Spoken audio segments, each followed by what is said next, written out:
Thanks for tuning in, everybody. Thanks for tuning in. We are back. We skipped last week, all right, because your girl was traveling, but now she's back, and she's back with a super. Well, I'm back with a super dope poet. I can't wait for you guys to meet her. She is a UK based poet. She's an all around creative, like beyond poetry. A super dope human being, full of great vibes, great energy. She's beautiful as hell. Please welcome my girl, Ha-Zel. Yay! Hey, how's it going? Good. I've never done an interview before. I'm super excited. Oh, yay! All right, first timer. We're popping interview cherries here. I'm so excited. Yes, cool. All right, Ha-Zel, please just tell the audience a little bit about yourself before we start like really digging into your life and all this amazing stuff about you. Okay, so my name's Ha-Zel.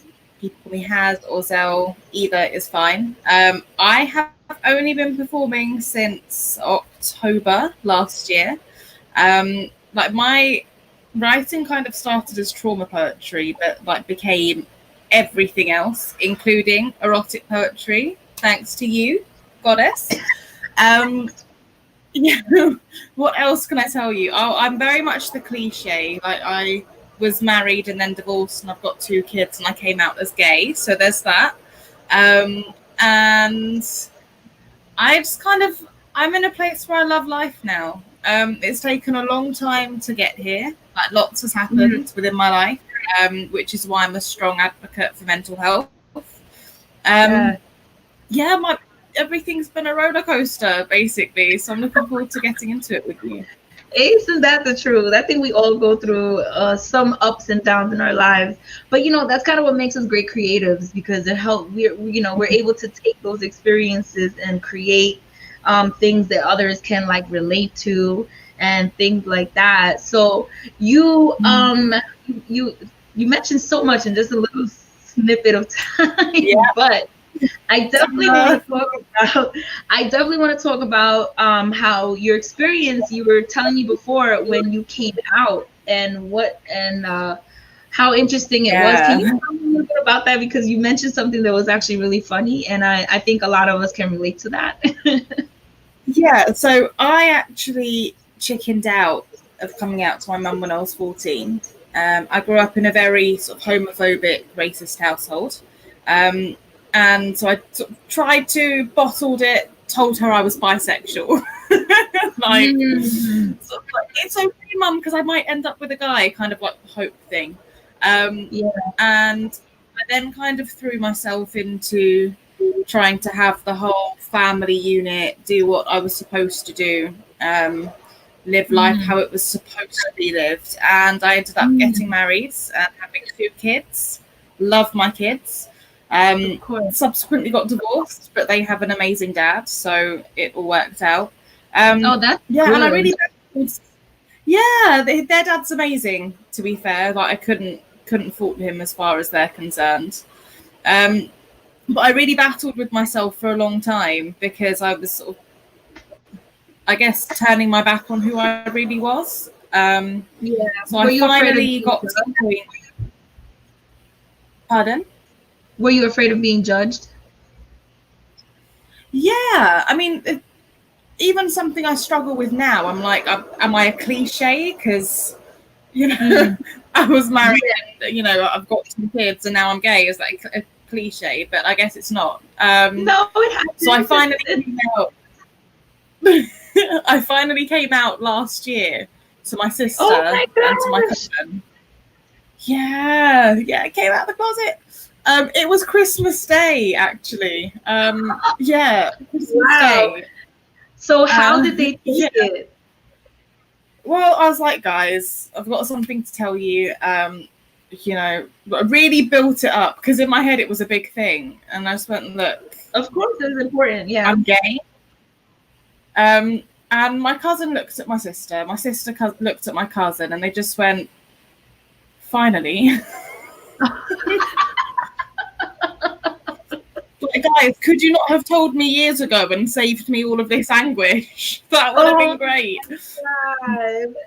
Yeah, but even with my mum, so I didn't say to my mum I'm gay outright until probably a few months after that. But I was in a relationship with a woman, and she actually became quite accepting of that, which was awesome. I remember once I came home from a date, and my mum was like, "Oh, so how did your date go?" And her friend was there, and her friend went, "Yeah, tell me all about him." And my mum went, "What was she like, cuz?" And sort of just straight up nipped it in the bud. And I was like, "Oh, who that?" Wow. But she actually a few months ago, out of the blue, and just said to me, like, "Haz, I just want you to know that you being gay isn't an issue, and I'm still proud of you, and all I want is for you to be happy." So that was definitely like a heartfelt moment, especially considering how things was a big thing. Even my kids have got, like, I mean, my youngest, he is How old are your oblivious as kids? to what. So my daughter is 8 and my son is 5. Okay. Yeah. Yeah. So my daughter's quite awesome, actually, in that my son will come out with something like, "Mummy, you don't need no man," and then Sophie will go, "And she doesn't need a woman either, Kai." I'm like, all right, guys. Yeah, they come out with gems all the time. Like, isn't my that son amazing? told me, yeah, well, my son said to me a few days ago, and I don't know where he heard it from. He was like, "Mummy, you're not the snack." I was like, "Right, okay." He went, "You're a 3-course meal," ha ha ha ha, and ran off. Oh my gosh! Oh, he's got lines too. You guys better watch out. 100%, 100%. If he has that poet energy you got, he's gonna be getting all the girls or whatever. Yeah, listen, whoever he gets, I'm sure he's going to get ways to get. So he knows he's cute. Oh yeah, of course. That's dangerous. When they know they're cute, they know they're funny, they know they're smart. Trouble. 100%. So you've been 100%. writing for a long time. I know you've been writing for a long time, but you recently just started performing. So, like, let's talk about that. Like, what took you so long to actually perform? What made you do it? So, I actually met what was then a new friend, but somebody who's now a good friend of mine. I consider him very, very close to my heart. I met him in July last year, and he is a spoken word artist. And he was telling me about it, and I was just like, I mean, I write stuff sometimes. And I showed him one of my poems, which was a deeply personal one. And he just went, "Huh, you're coming to the next event."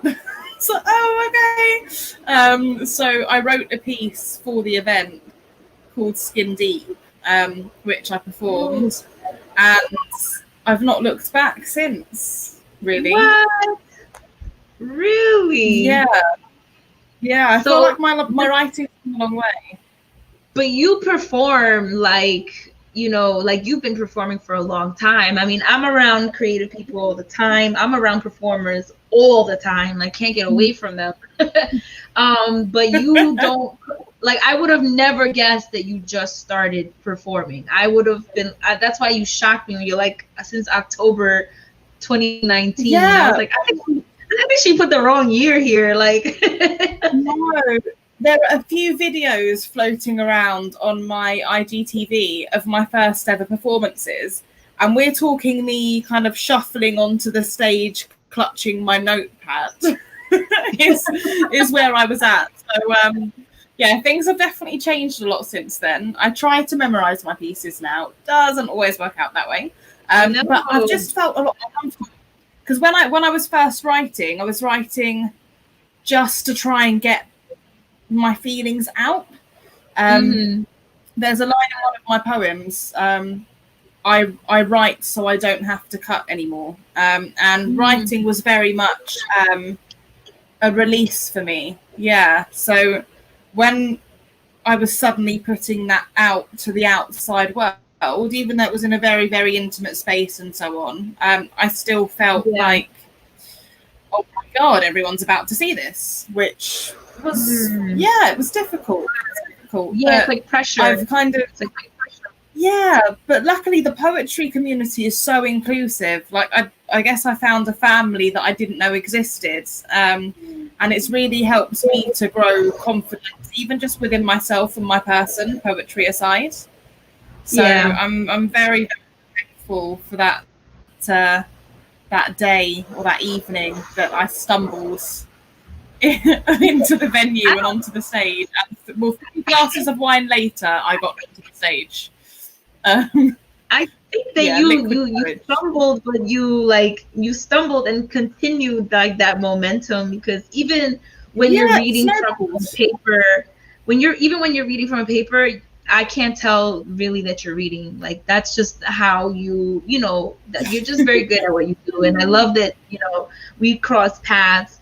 But it's funny how we met, because I didn't meet you like on the typical open mic scene. No, I met you in the erotic open mic you scene. did. So You how did you did. end up there? Because usually it takes people a little while to kind of step into that space, and it's like you're just like Yeah. So I am now part of a collective called House of Dynasty, which is founded by C. Thomas rather, and Carmel. And Carmel gave me a prompt one day. She was like, "Okay, you're going to write a response to this song," and it was a song called "Drip." I might say her name wrong. Asai, I think. Yeah, I said it right. Awesome. oh, Um, Sia, yeah, Sia. Yeah. something, yeah, one of those. But I wrote a poem in response, and it was called "Anywhere But the Bedroom Poetry," which I then performed on your live. Yeah. I have that piece if you wanted to hear it.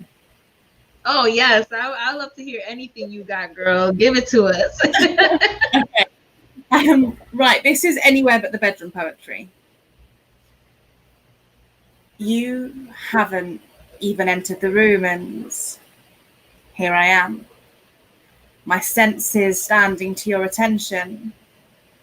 There's tension. Eyes covered. I'm kneeling. Even the feeling of my wrists rubbing against each other has my river running onto these covers. The door clicks. My thighs move that damp shift. I still can't hear you, but I can feel you. Feel two pulses racing, but you must have sensed my pheromones letting slip a subtle moan, that temporary loss of control. From across the room, your grip takes hold. You've got me. And I swear, these seconds feel like years as I wait and anticipate your next move. You've got every inch of me crying out. You've picked up my scent, of that I have no doubt. And here I am. My senses standing to your attention. There's tension. Eyes covered. I'm kneeling. I know your silence holds meaning, and you're drinking me in, letting the sight sink in. You know you've got me. And I can be your plaything. Hell, I'd do anything to hear you strap those inches and feel you put the tip in, but I wait. I hear a rustle. I dare not move a muscle as your fingers deftly unbuckle, and my inch is now screaming for the inches you're not feeding. I'll take the welt of your belt, but baby, please, now connect with me the way you have to me, and here I am. My senses standing to your attention. There's tension. Eyes covered. I'm kneeling. Now already I'm almost feeling the sensation on my skin as I wait for you to begin. Instead of my clit, you flick the whip, my nipples harden. I pray this time you reach for that hard-on. I anticipate every tickle and burn from strokes and flames in turn with flicks and licks, my skin engulfed by desire. I'm ready for ceasefire. I'm a loaded gun, yet your frequencies are pushing me higher. Our Russian roulette has our interactions running down to the wire. Hold. Fire. Unpoised mid-flow. I await the next blow. Let me blow you. Just sit on my face and let me get a taste. I swear I won't let a drop go to waste. I'll slip my tongue in, have your river running, have you gushing as you're riding. Then I come to. Fuck, I'm blushing. What a point of view, and here I am. My senses standing to your attention. There's tension. Eyes covered. I'm kneeling. This tightness I'm feeling, I'm ready to grip you. Another flick of the whip, baby, sit or devour. You have all the power inside you. My mouth finds you. And as I suck on your fingers, desire still lingers as the taste is replaced, but you can't gag the knowledge that I'll taste good on you. You untie the cover from my eyes, and not that I'm surprised, but I swear I've turned the bed into the sea, and you've only just grabbed the paddle. The damp on your thighs, essentially sexual reaction. There's nothing peaceful about the eruption. Pieces of me will bring to the table, so bring me to the table.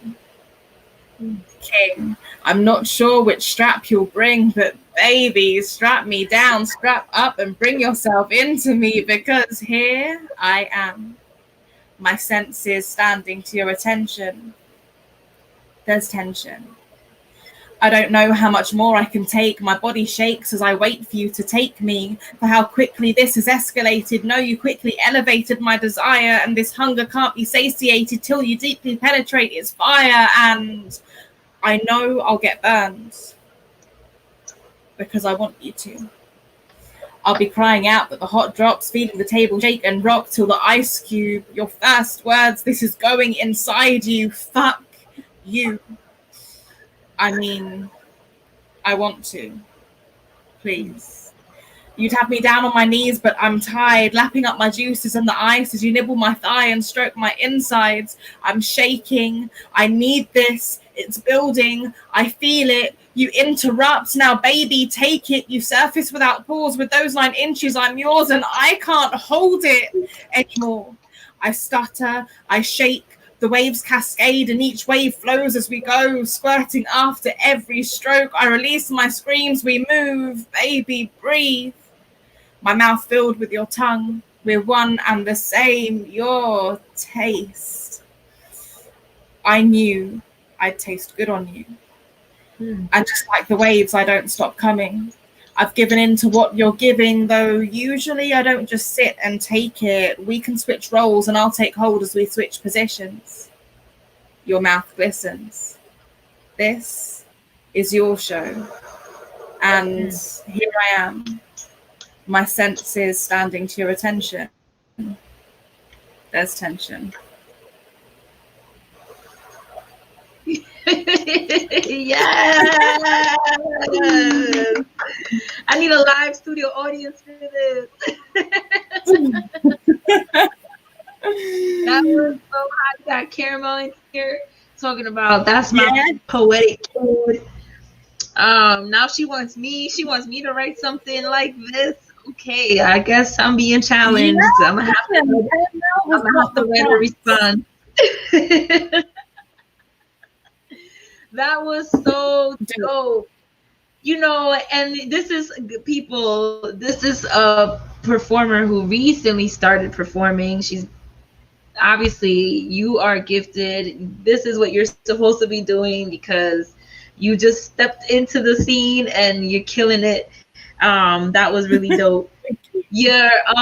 So the erotic poetry, like, what does this mean to you? Like, when you found it, what was your thoughts when you were exposed to erotic poetry? It's for me, it's celebrating my sexuality. Like, I spent so long, so only, if I'm being honest, like only celebrating my sexuality when it suited men. Yes. Because I was always seeking validation, always, and I needed to feel like I was doing something right or being the right thing. And if that meant that I got to be gay when it was sexy, then that was what I did. And like now that I've come out, like I no longer feel that need for validation, which is amazing. Like I found a peace within myself. So to then be able to find erotic poetry and start writing surrounding that, it's like, yeah, I'm doing this for me now. Like, I'm being sexy when I want to be, and if I'm being sensual and that's not a sexual thing, I'm being sensual because I want to be, and this is how I am, rather than I'm doing this because I think it's what you want. And that was a really, really big thing for me throughout my life. I've sort of really, really battled with doing things because I wanted to. It's always been because I thought it was what I was meant to do. So erotica's kind of helped me come into my own there. It's like, yes, bitch, I'm here. Yeah. Yes.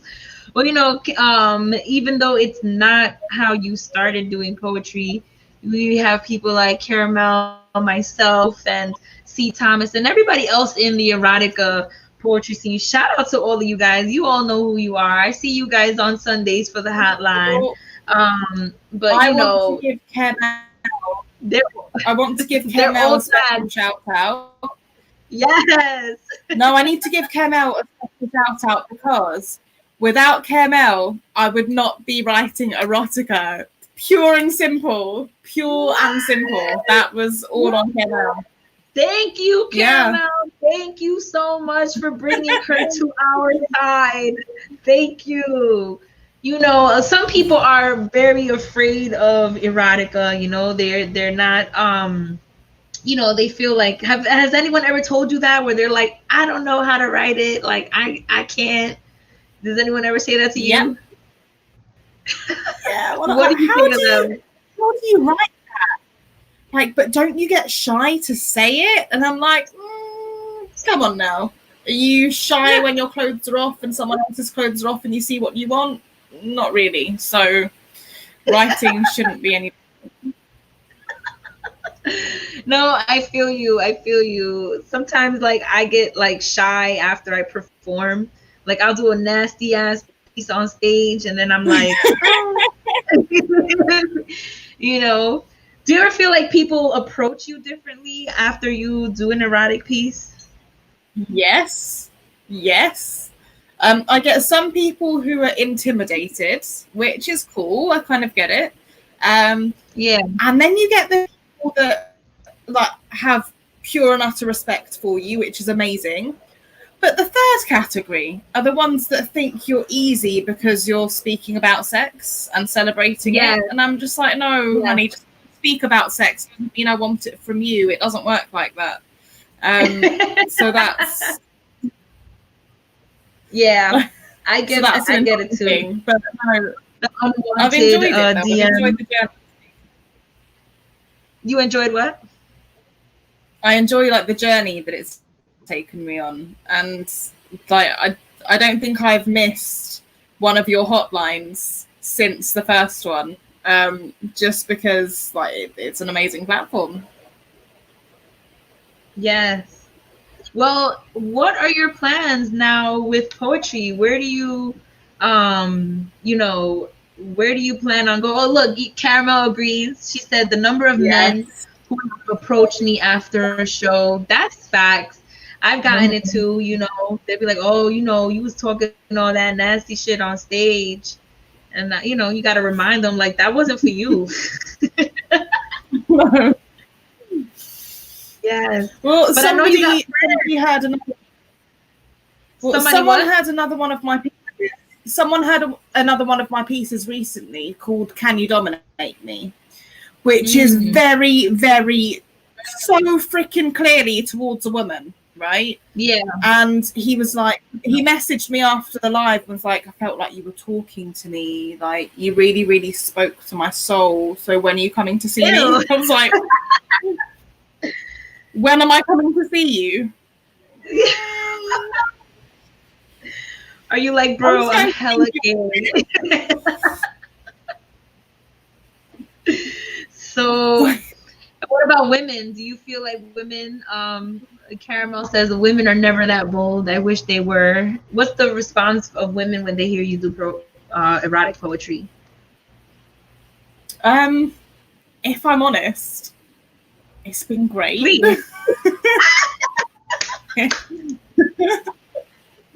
Yes. Right. The thing is, back when like I was not only single but also emotionally available and looking for something, Yeah. were women coming anywhere near me where they fuck? Now, I may be single, but I'm very much not wanting sort of a relationship or intimacy or anything in that way because I'm really trying to focus on myself. I've had a whole lot of mental health going on. Like I'm really, really like focusing on me. Like I'm on the longest dry spell ever. And it's not even because it's being forced upon me. It's because I'm like, no, I need to respect myself. Oh wow! I feel like we have so much in common there, girl. Okay. Yeah, I mean, so like the response has been great, but like mental health's been a really big thing for me recently. So I was I've a few diagnoses, however you say that word, multiple of those. And the two main ones were borderline personality disorder and cyclothymia, which is a form of bipolar, but it's considered a less severe form. Wow. And when were you diagnosed with BPD? I was diagnosed with BPD 2 years ago. So that's I was diagnosed with BPD not far off of 5 years ago. Wow.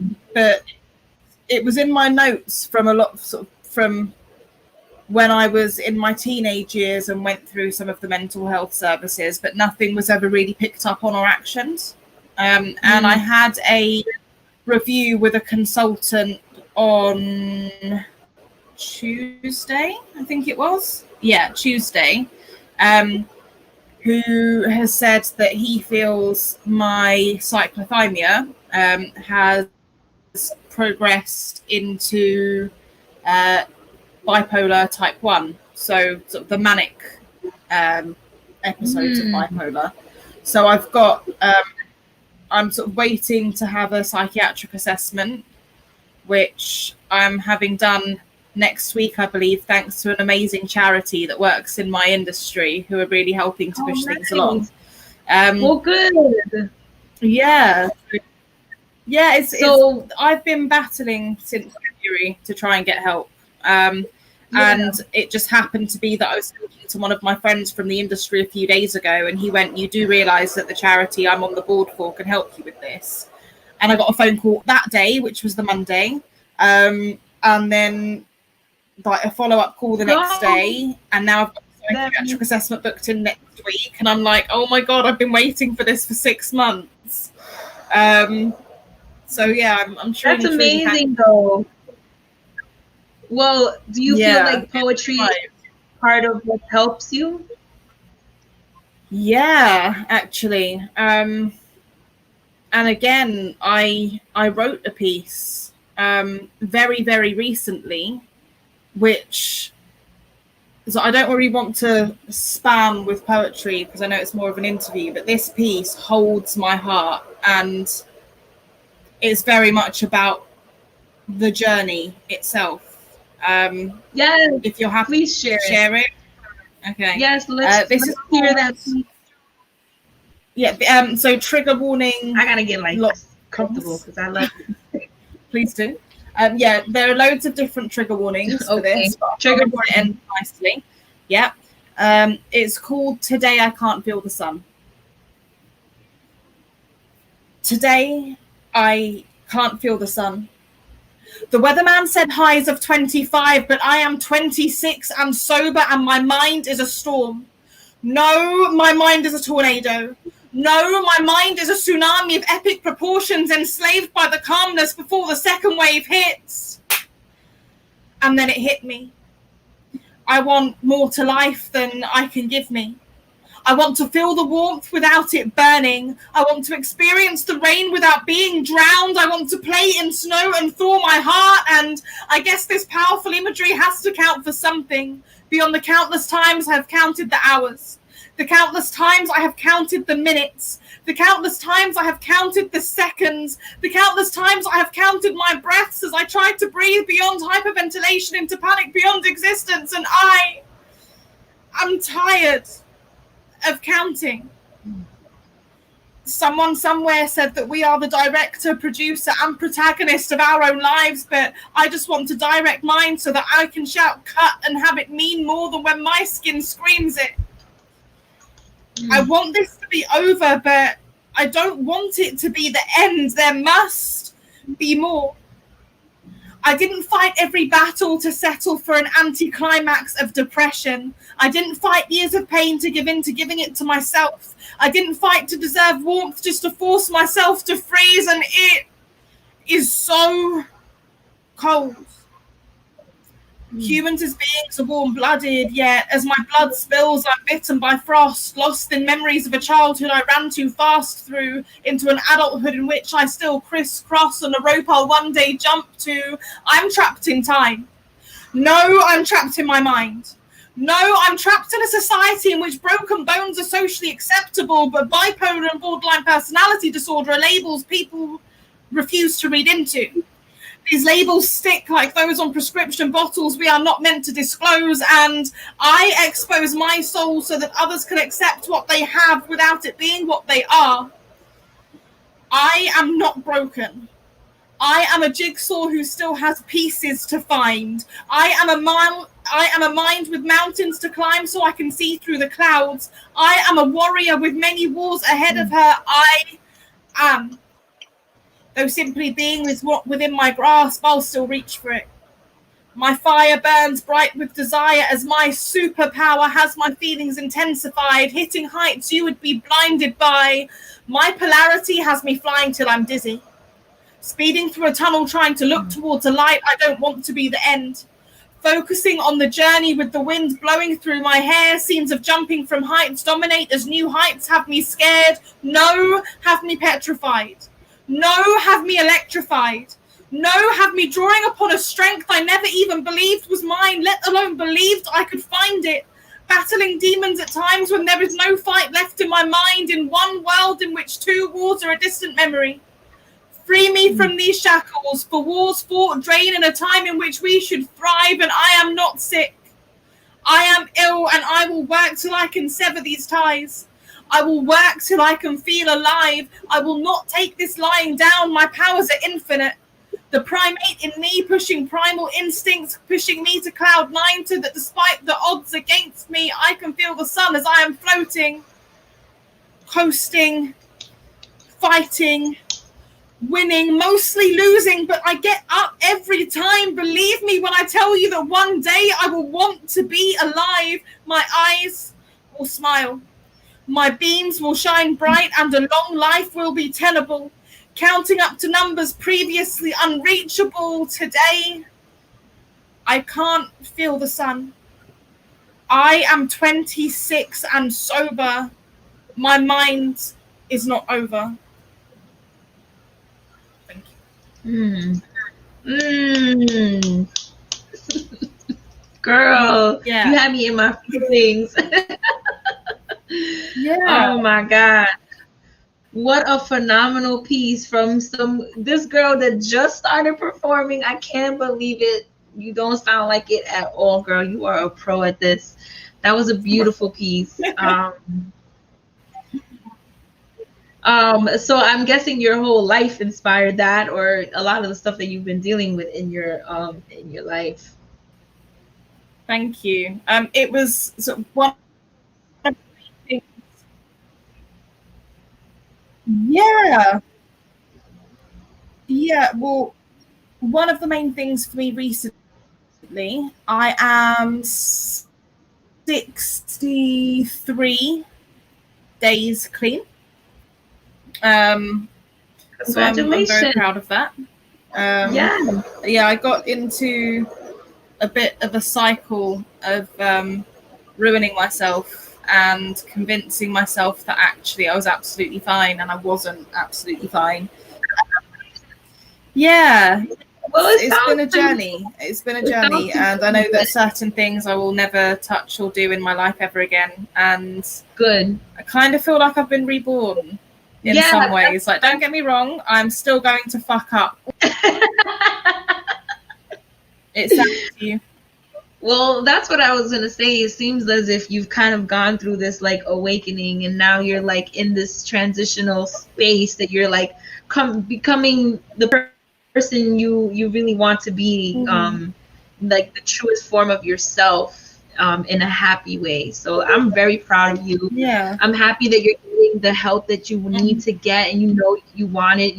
You're getting it. You're putting the effort. So I'm very proud of you, and you have a whole squad now, like Mm-hmm. between Caramel, Jade, myself, and all the other amazing poets that you've met. Like, we got your back, girl. So you better, we're not gonna sit Yeah. here and watch Yeah. you slip and fall.